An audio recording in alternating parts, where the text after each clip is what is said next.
have a super interesting talk for you up next by Amro Abdelgawad.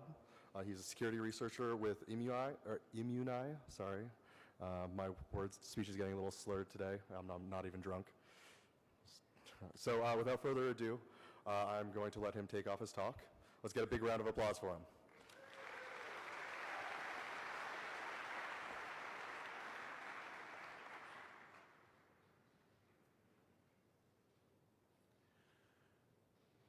So when I started working on the remote metamorphic engine research, the last thing I was thinking about back then was metamorphism. All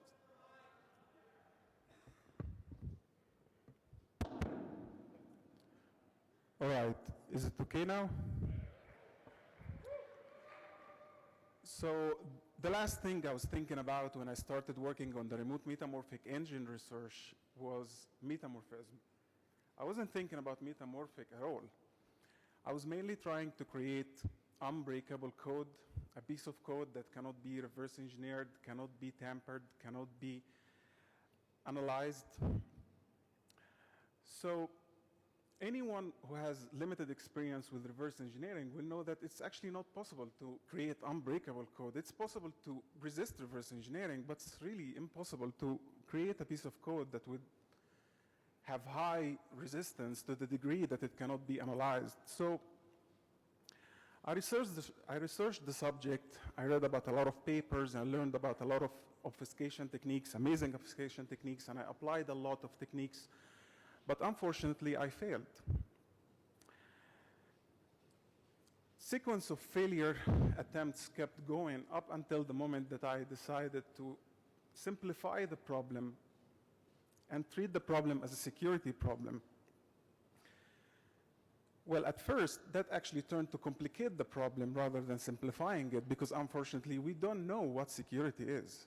We know what security is not, and we learn about weaknesses based on knowledge of vulnerabilities, and we learn about strengths in security based on weaknesses and defined weaknesses, but we really don't know what security really is.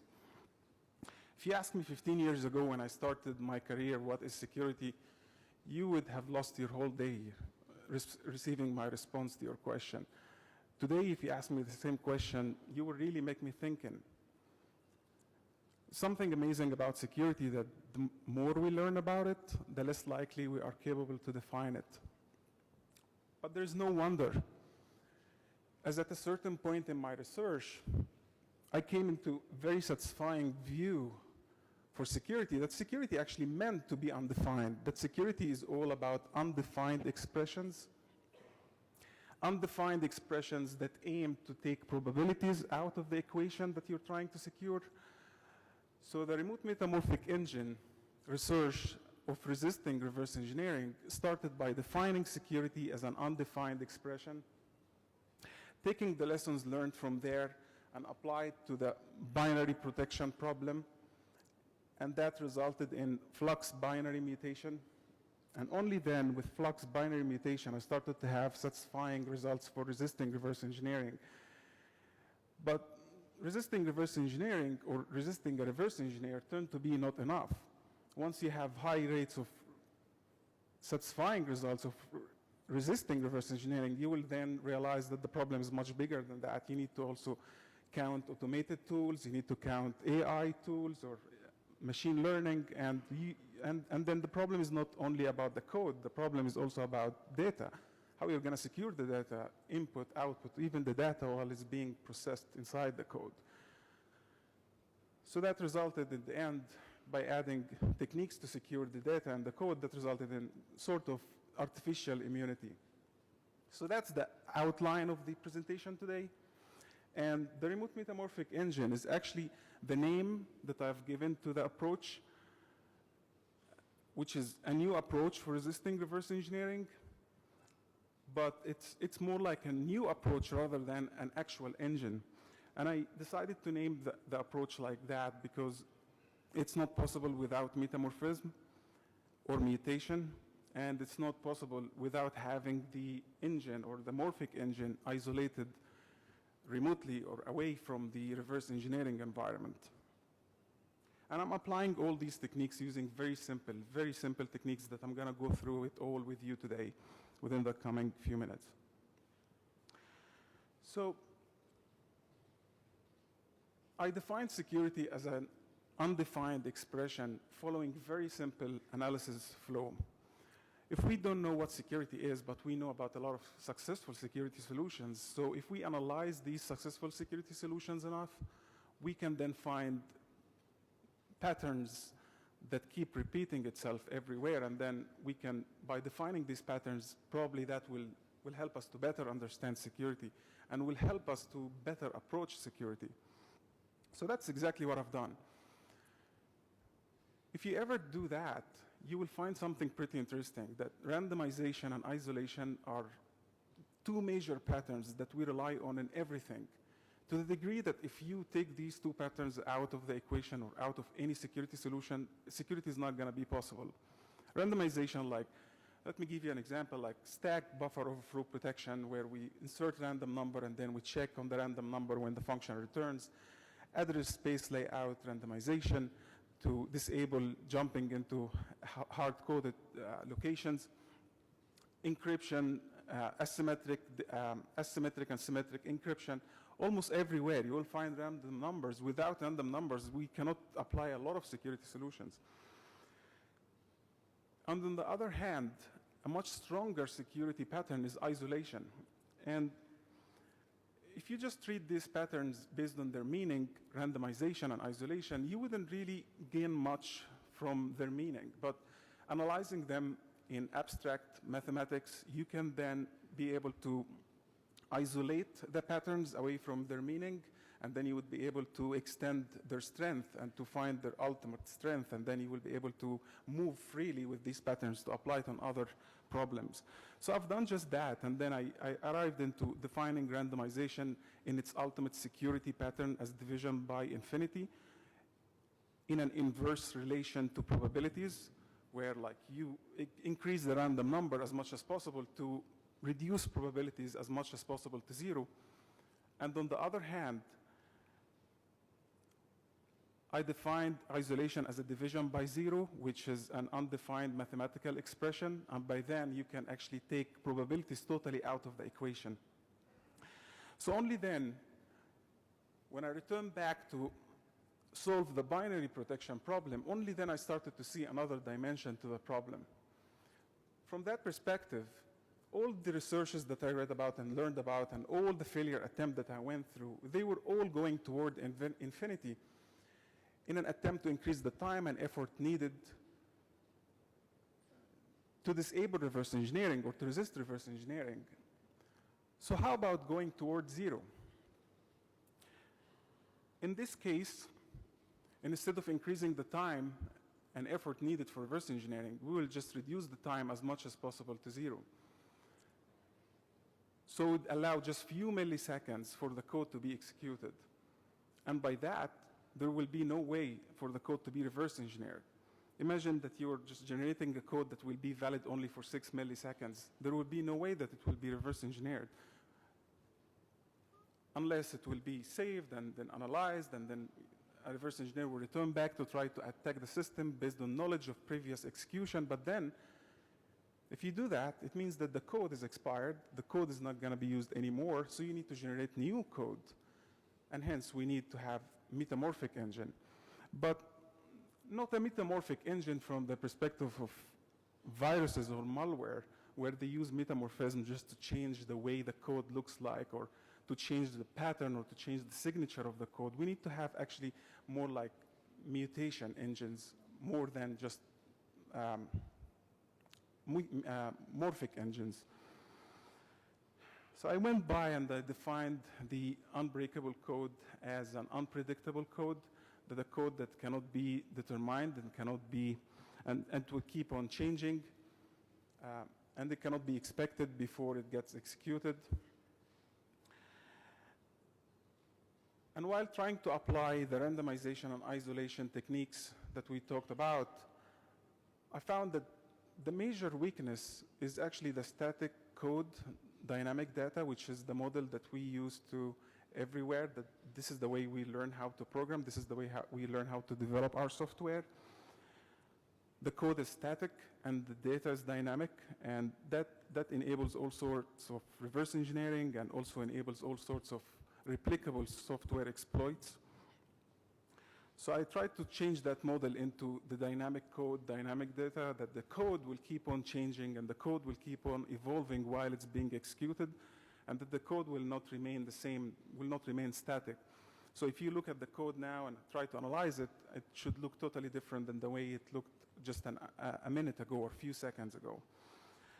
So any reverse engineering attempt goes through three main stages: locating the code, analyzing the code, and then breaking the code. In order to have very high rates of RE resistance, we need to resist all these stages. We need to make the code unlocatable, so we're going to make that by storing the code remotely and perform remote execution.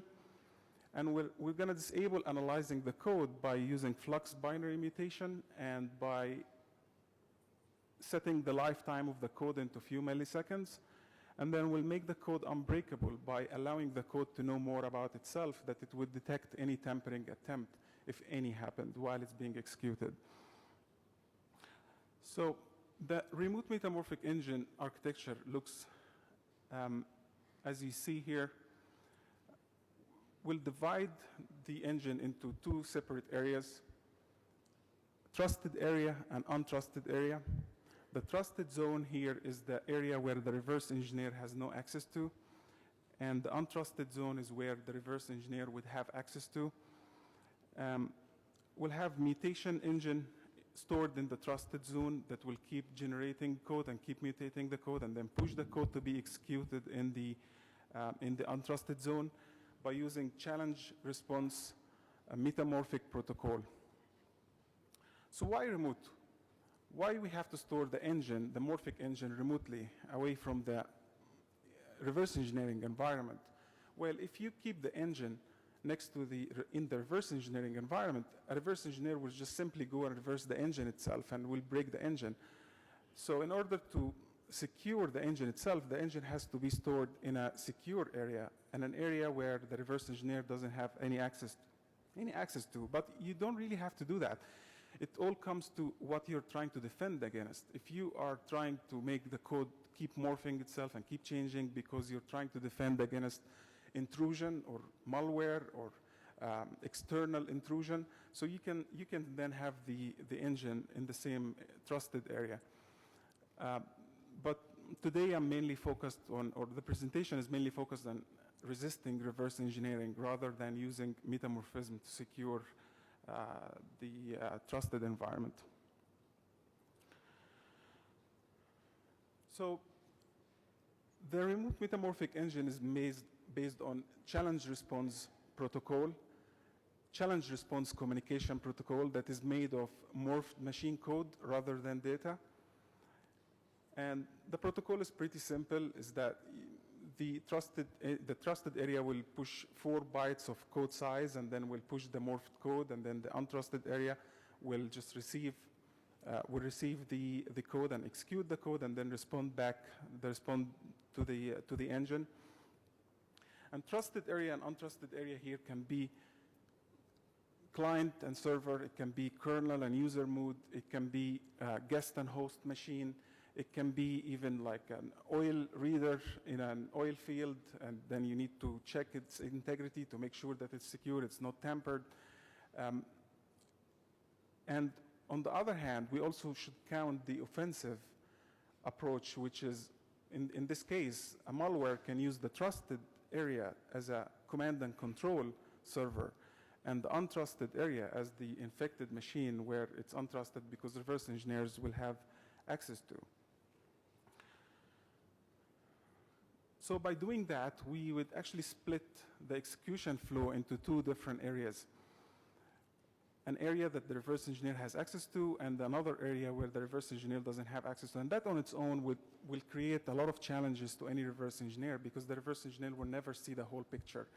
We'll see just parts of the code being executed, and it wouldn't even determine what decision is going to be made on the responses or return values. So here is a list of samples of the challenges that can be pushed into that protocol, which is mainly, here I'm mainly focused on challenges that will check on the integrity of the environment, such as in-memory code integrity check, execution environment integrity check, detecting hooks or trying to determine if the execution environment is real or it's emulated or it's instrumented. Clock synchronization. Clock synchronized challenges is actually empty challenges. It has no functionality at all, where you can just create a challenge that has to be executed to be solved, and then you would push it to the untrusted area to make sure that it's not analyzed. And then detect virtual machines or detect or collect hardware IDs to check on the integrity of the hardware. So once you start to work on these challenges, you will find that not all the challenges will have the same strength.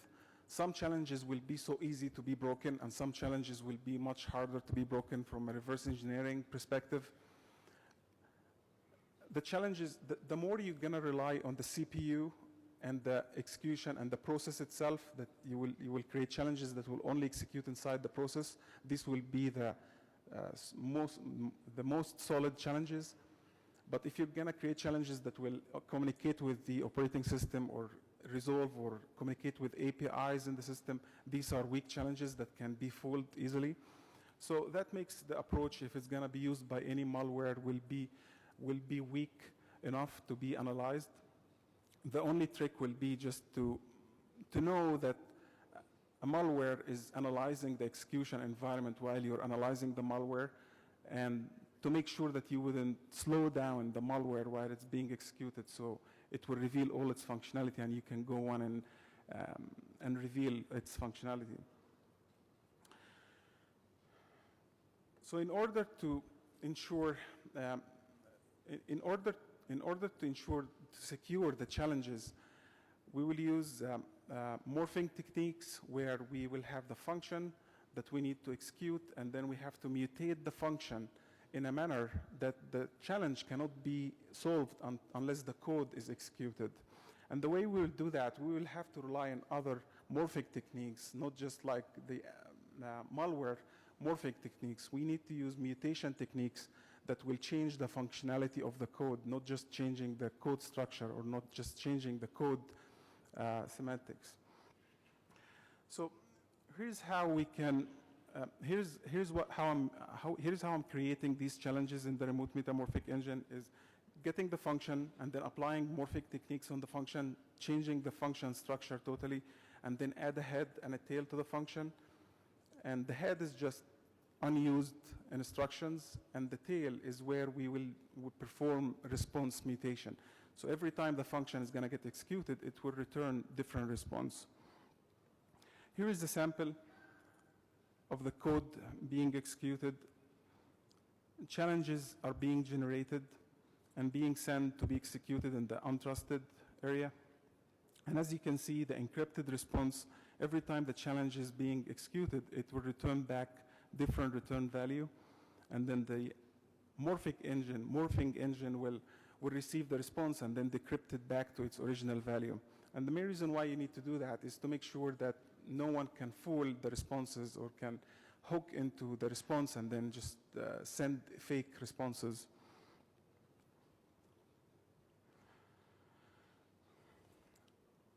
So in order to perform mutation for every single challenge, I'm mainly using reversible instructions. And the reversible instruction, what they do is that when the function returns, before the function returns, a set of instructions will take the return value and then mutate the return value. So the remote metamorphic engine would generate mutation key and then use that key to create dynamic encryption routine, and then insert the encryption routine in the end of the function to encrypt the response. And then once the response is returned to the remote metamorphic engine, it will use the same mutation key to generate a decryptor that will decrypt the response and return it back to its original value. So here, as you can see, these are samples of the mutation that we will use to mutate the response.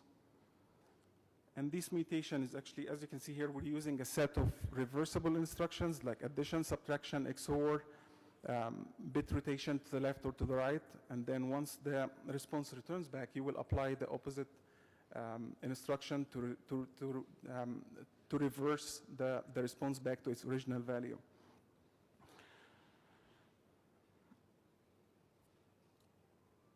So once you start to use these instructions,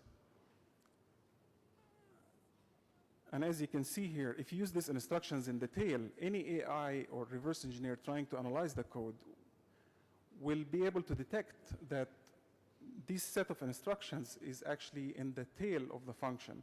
So in order to disable that, we have to use the same exact instructions in the body of the function. We'll use that in the morphing techniques that we're going to do to the function, and also we'll use the same instructions in the head where we will insert useless instructions. So this how, like, anyone analyzing the function will not be able to determine the beginning of or the end or the body of the function. So here, after performing the morphic techniques that I'm going to show you now, what you need to do is to disable any reverse engineer or AI automated tools trying to analyze the code. You need to disable them from determining the beginning or the end or the middle of the function by mixing the same instruction sets everywhere in the function.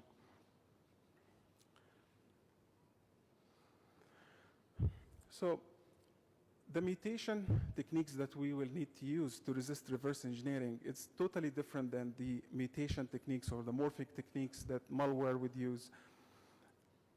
Malware, they use morphing or polymorphic techniques to evade antiviruses.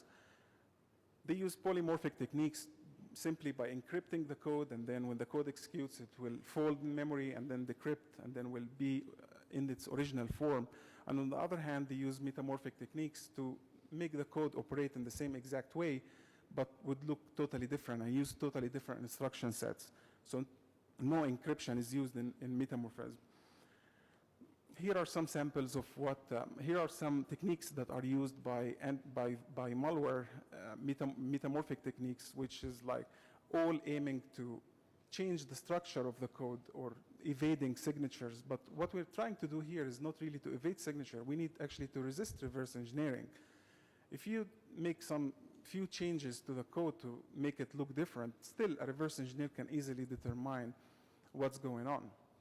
But more importantly, because we need to evade artificial intelligence or any automated tools, we need to use morphing techniques that will make it expensive for automated tools in terms of time, rather than just changing the signature.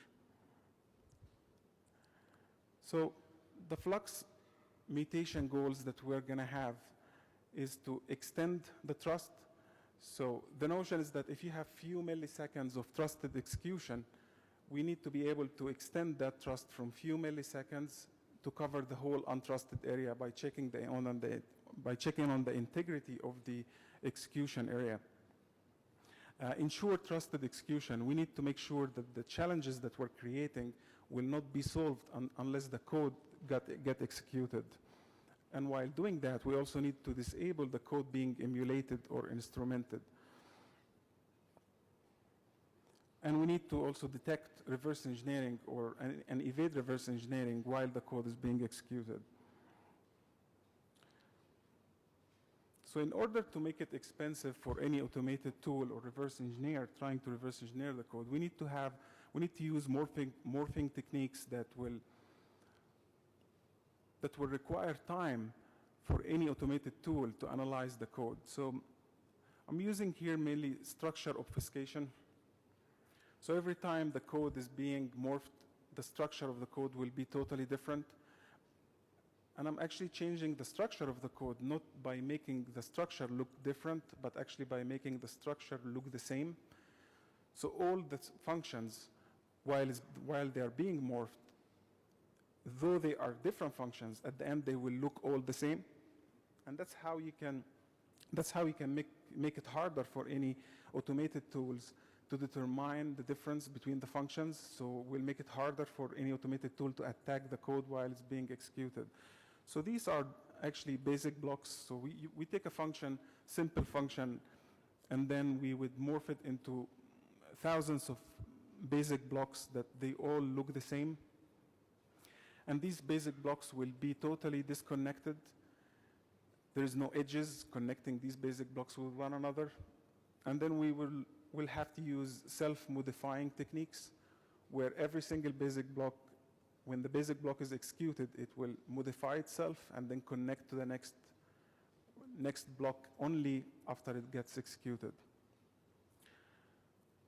So here, as you can see, a reverse engineer would just receive the code as totally disconnected basic blocks, and then only when these blocks start to get executed, they will start to connect to one another. And that's how we can make it more expensive for any reverse engineer or automated tool to analyze the code. In order for any automated tool to analyze that code, it has to emulate the execution of these basic blocks or analyze it, so it will be expensive at the end of the day in terms of time. And then at the end, you want to make sure that in order for the challenges to be solved, it will only be solved if the code gets executed only natively or even on an emulator, but not on an instrumentation tool or any tool that tries to understand the code or break the code while it's being executed. So here, sample of these basic blocks. Every basic block here is actually just one instruction.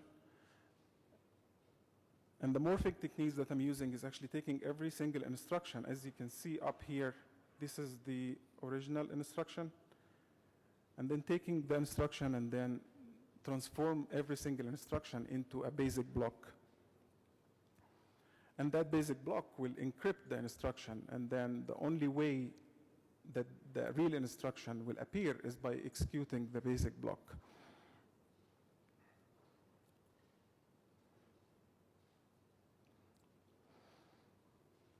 So the morphic techniques that we can use to resist reverse engineering in the context of clock synchronization, that you're allowing the code only to execute for a few milliseconds, is totally different than the morphing techniques that is used by malware to change the structure of the code or to evade signatures. So here is the list of the techniques that I found to be very helpful. We need to use metamorphic techniques plus polymorphic techniques. You cannot really rely on metamorphism only. You need to use polymorphic techniques. Why you need to use polymorphic techniques? Because you have to do self-modifying code. You have to generate self-modifying code to make it more expensive in terms of time for any automated tool to reverse engineer the code. And you need to make code structure obfuscation, so any AI wouldn't determine which function is which, because not all the challenges will have the same strength. Some challenges will be weak and some challenges will be strong. So you need to disable any reverse engineer to determine which function is which, and the way we'll do that is to make all the functions look the same, and all the functions will have the same structure as I showed you. And then challenge response mutation, which we talked about in the beginning, is that we need to, you're generating code that will expire in few milliseconds, so you need to actually make the code function differently. Because if it wouldn't function differently, it can easily be faked. So every time we execute the function, it should function a different way and return different return value. So it will transform into a real challenge. And slices permutation is where if you have 100 functions, if you send these functions to be executed in the same sequence, that will be a weakness as well. You have to morph the sequence of the functions. So every time you send functions to be executed, you will have to rearrange the sequence of these functions while being executed. And code size magnification is also very important here, because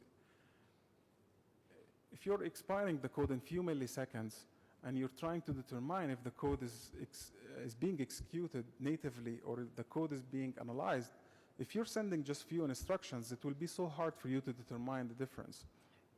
So you have to magnify the code.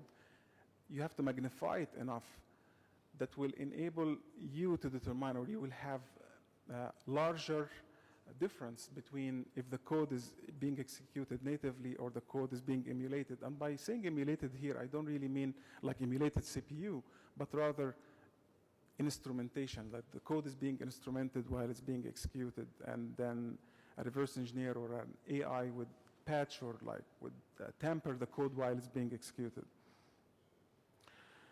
So here's a sample. This is just a very simple function that you can define in the remote metamorphic engine. This function is just checking if the debugger is connected to the process. And I've chosen this function because it's just very short and small and enough to fit into the screen. So we'll start morphic techniques by inserting useless instructions, unused instructions. And then after inserting these unused instructions and randomizing every time you would insert different set of instructions, this is how you can change a little bit the structure of the code on the first stage. And then here we're also can use expansion, so you can replace one instruction that does memory operation. You can change it with a different set of instructions that perform the same exact operation but in a different way and using different instructions. So the first morphing stage, you will reach that code. And then in the second morphing stage, because we need to make it harder for any reverse engineer to analyze the code, we need actually to change the structure of the code and make it much harder for any automated tool to hook into any part of the code. So every single instruction should look totally different and should be moved into totally different position inside the function or inside the binary code. So what I'm doing here is actually I'm taking that code and then inserting a label into every single instruction and then inserting a jump after every single instruction. And by that, I'm totally free to move any instruction anywhere because the sequence of execution will always be the same. So this code here that you see is exactly the same as that one. By inserting labels and inserting jumps after every instruction to the next one, you are free to move any instruction anywhere, or you are free to move any of these basic blocks anywhere. These two are exactly the same. Just doing transposition here. So after doing that and changing the structure of the code and doing transposition and moving every single instruction in a different location, we will take every single basic block and then use polymorphic techniques to transform this basic block into self-modifying code. So that basic block, we're going to take it and transform it into that morphed basic block, which is a self-modifying basic block. As you can see here, this is a mutation, a randomly generated mutation key that I'm using to create randomly encryption and decryption routines. And here, as you can see, this is a randomly generated self-modifying code. So every single basic block, which is actually every single instruction, will be transformed into a self-modifying basic block on its own. And here is the helper function that just helps to allocate the location of the code in memory. And as you can see, these parts actually will transform into self-modifying, and it will modify itself while it's being executed to unfold into the original instruction or the original basic block. And also the jump that you see here, the jump that is after the instruction is also going to be morphed. So any AI or reverse engineer trying to understand which instruction will be next, he wouldn't be able to know, or any automated tool trying to analyze the code, they wouldn't be able to know which instruction will be next until the code is executed and the code self-modify and decrypt itself, and then will jump to the next basic block. and then the next basic block will self-modify and decrypt itself in memory, and then will reveal the next instruction, and so on. And we need to do that because we only have few milliseconds for the code to be executed, and we want to make it very expensive for any automated tool to try to solve the code within that allowed time frame. Like, these techniques might not be that interesting if you just give the reverse engineer as much time as he wants to reverse engineer the code. But in the context of the code has to be executed in a few milliseconds, these techniques are very helpful. And for sure, it's going to be helpful if you want to add, if you would add multiple layers of self-modifying. So at the end, the code will be morphed into these structures. Here, as you can see, these are like 3 basic blocks. So every single instruction will be transformed into these randomly generated basic blocks. Here is a sample of the code being executed and self-modifying, just to give you a feel of all the basic blocks. They will end up looking exactly the same, and while being executed, they will change, and they will connect, and they will unfold in memory.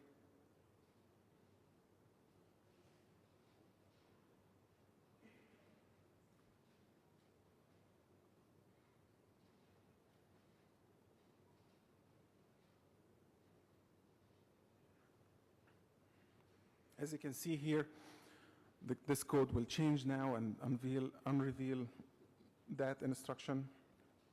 Sorry.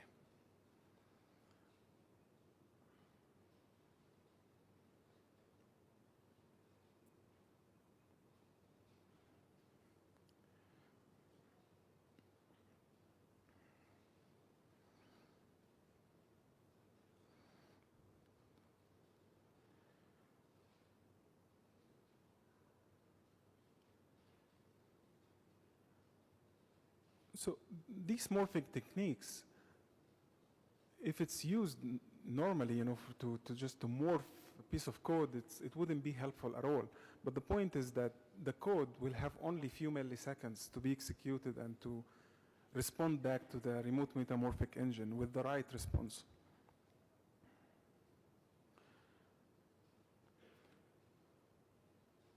So here, as you can see, these are 4 different generations, 4 different samples of the same function being morphed. And every time the function is morphed, it will respond back with a totally different return value. And then the engine will receive the return value and then decrypt it and return it back to its original value.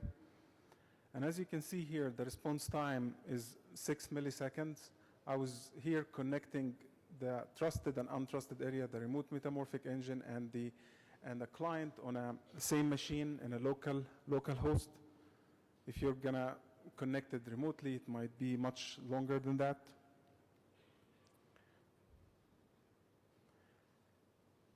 And here, as you can see, every time the code is being morphed, it will result in a totally different code size.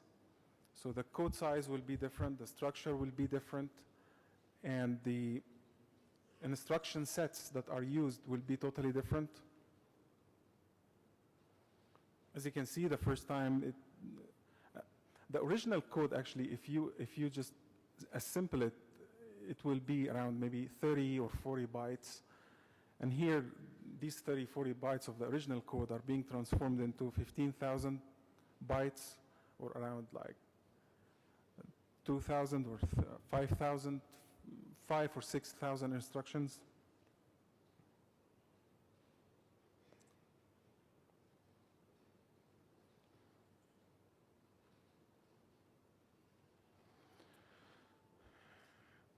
Now, in order to determine if the code is being really executed or if the challenge really been solved without being tampered or without being reverse engineered or without being emulated or instrumented,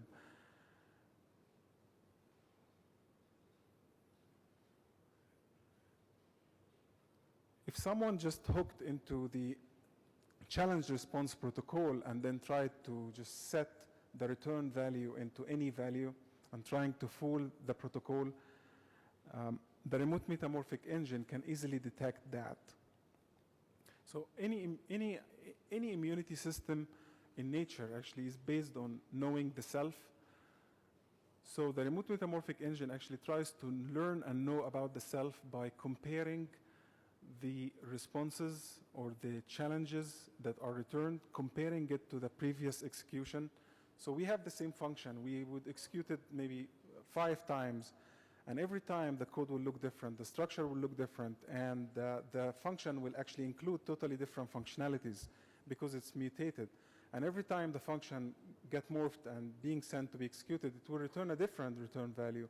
But then the engine will use the randomly generated decryption or mutation key to solve the challenge and return it back to the original value. So as you can see here, if anyone tries to tamper the code while it's being executed, or try to tamper the response while the response is being returned by just simply hooking into the response and then faking the response, the engine can easily determine that by comparing the responses with the previously returned responses.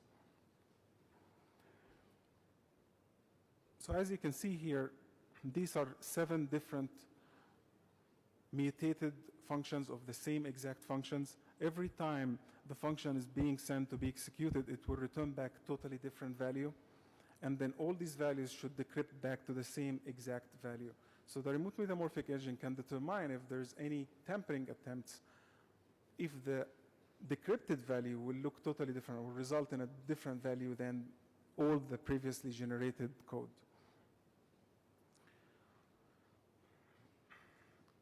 On the other hand, the engine can be able to determine if the code being executed natively or in a healthy way compared to being instrumented or being analyzed based on time. So we, in these challenges, for example, we're allowing 500 milliseconds for the code to be executed and to return back. And then the engine can determine if the code is being analyzed or the code is being emulated or being instrumented if the response returns back in a higher time frame than the allowed time frame. So the way I actually set the allowed time frame, I'm actually doing it manually by executing the code natively and then measuring the code, the execution time of the code, and then would allow, because every time you send the code to be executed, it will return back in a different time frame. So you have to enable a time frame because the code will keep on fluctuating. So I'm mainly allowing the average of the execution time multiplied by 3 to 5 factors. And this way, it's based on the assumption that if the code is being analyzed, there must be at least 2 or 3 instructions being inserted to analyze the code. Or there must be at least comparison instructions. So as you can see here, these are all the same functions. These are all same generation, 7 different generations of the same function. Every time it's being executed, it will return back in a slightly different time frame. The first time return back in 45 milliseconds, second one 65 milliseconds. And then in this sample, I'm allowing only 500 milliseconds for the code to be executed. And then once the return value returns back in a higher time frame, the engine can determine that the code is being analyzed, and then it can act in a different way. In case of a malware using these techniques, perhaps that would be the most tricky part of it. You know, a malware wouldn't really be able to change the behavior because the malware will still have to communicate with API, will have to communicate with the operating system. So still you can determine or you can signature the malware based on behavior analysis, but the tricky part is that the malware can be analyzing the code or analyzing the reverse engineer while the reverse engineer is analyzing the code. or the malware can analyze the execution or the instrumentation environment while the instrumentation environment is analyzing the malware.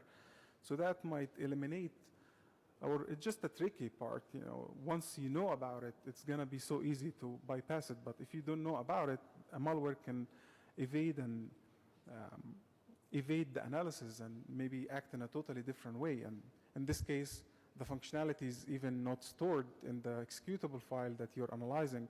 All the functionalities are stored remotely. And then you wouldn't be able to go to the next step in analyzing the code. So it's just this trick, you know, that the malware can use to evade reverse engineering. So the technique is not really that, wouldn't really add much, you know, to malware, evading malware, as much as it can be used for defensive approaches, trying to eliminate the code from being reverse engineered, or pushing integrity checking functions to check on the integrity of the code or the integrity of the environment you're executing the code in. And this is actually the most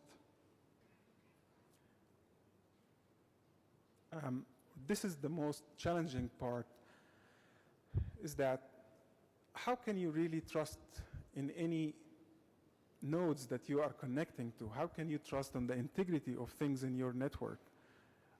How can you trust the integrity of the processes that are running in your network where you are relying on static code? If you're relying on static code, and that static code can be hooked, can be patched, can be tampered in memory, and then you wouldn't really be able to determine or trust its input or output. So the remote metamorphic engine can be used to check on the integrity of connected things and to ensure that things cannot be reverse engineered, or it will be much harder to be reverse engineered or get tampered. On the other hand, execution time also, you can determine that the code is being analyzed or the code is being faked if the response returned back in a lower time frame than the allowed time frame. In this case, maybe someone is trying to fake the responses and executing it in a much faster CPU, or performing any tampering attempts that would result in the code being returned very fast. So these two variants would help a lot to determine if the code is being executed natively, or it's being tampered, or is being reverse engineered.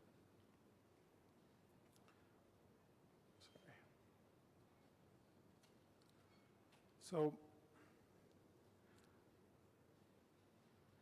I'm running out of time, so if you have any question, you can feel free to email me. I'm going to be using this email address for the coming couple of weeks. And with that, it's been an honor to be part of your day today. Thank you for joining me. Have a good day.